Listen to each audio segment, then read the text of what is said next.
What's up, everybody? Hot D returned for another great episode here in Season 2, even though it didn't go exactly how I expected it to go after last week's massive ending. There will, of course, be spoilers for the episode here in my review, so you've been warned. Now let's fly over to Westeros.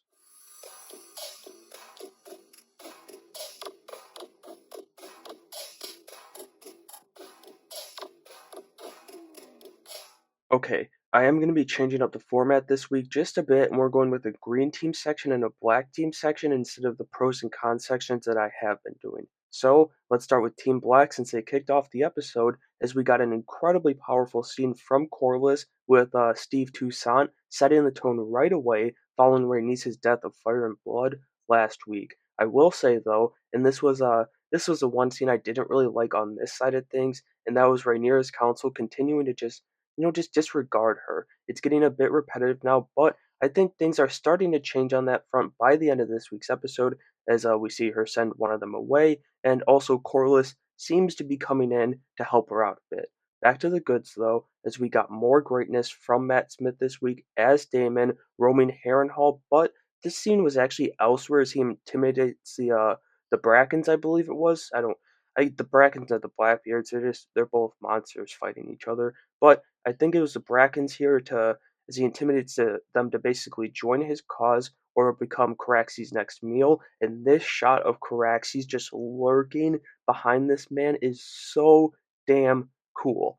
Then, after Aegon found the need for a Master of Whispers a couple weeks ago, Rhaenyra continues her use of Mysaria as they send one of her spies to King's Landing, and I love that this element is just kind of coming back into plays. It was one of my favorite things in Game of Thrones with Varys and Littlefinger. Anyway, there was that wild scene in Harrenhal where Daemon's sitting at the round table but having another daydream or a witch-induced dream, and I believe I'm not a bo- I haven't read the book, so I'm not 100% sure, but I believe he's banging his mom in this scene. So I mean, we wouldn't be in Westeros without a little incest.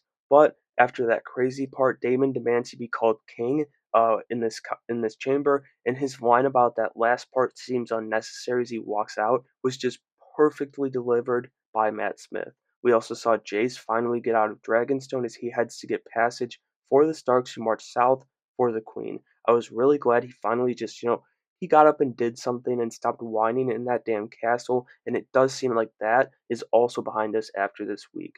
Then there's that beautiful moment between Corlys and Baela as the sea snake is obviously pretty broken up over Rhaenys and now feels that Rhaenyra is saying sorry to him by making him the hand. But Baela actually defends Rhaenyra here and says Rhaenys, she went out like any child of fire and blood would wish to, and it was just an incredible scene all the way around with two great performances. And to wrap up the black section here, I'm jumping back to Jace as he returns, and it seems he and Rhaenyra are finally on the same page. I get her caution, of course, after everything that happened with Luke, but, I was getting real sick of the same thing happening with him week after week here, so I was just very glad to see him get up and see that get resolved. Alright, I don't have quite as much for Team Green as I am a Team Black guy myself, but there was some really great stuff on this side of things too.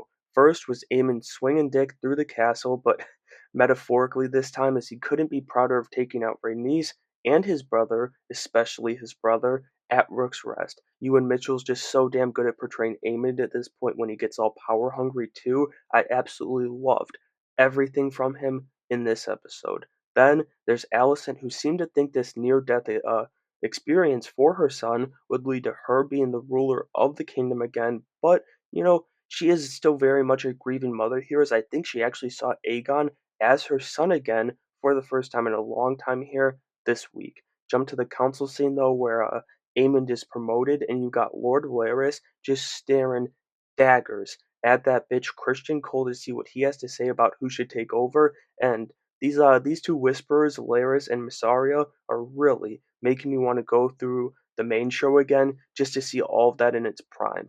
Finally, we got Cole's bitch ass acting all scared after seeing the dragons, and I couldn't care less. I'm standing on business wishing he didn't come back from Rook's Rest. And so that'll do it for my review of episode 5 from Hot D Season 2. Another really strong episode for the show, and my only gripe would be the momentum Rook's Rest built lost a bit of momentum without much action this week, but it was still a really strong story. Let me know what you thought about this week's episode, though, and the new format down in the comments below, and make sure you have a great day.